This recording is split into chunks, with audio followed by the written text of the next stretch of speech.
घर वाले मेरे लिए रिश्ता देखने गए, साथ में मैं भी था और मुझे चुपचाप बैठे रहने को कहा तो लापरवाही से बैठा चिंगम चबा रहा था।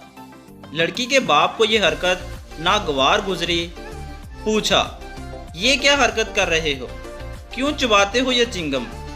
मैंने कहा, बस जी, तब चबाता हूँ जब सिगरेट पी बैठूं।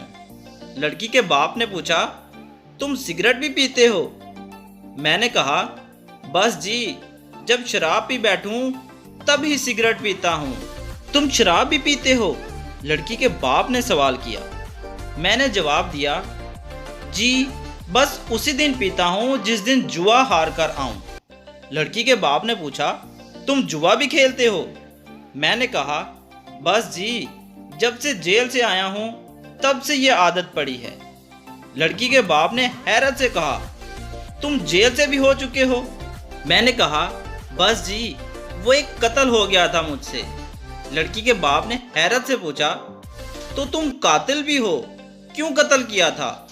मैंने कहा, बस जी, एक घर में रिश्ता देखने गए थे, लड़की का बाप सवाल बड़े पूछता था।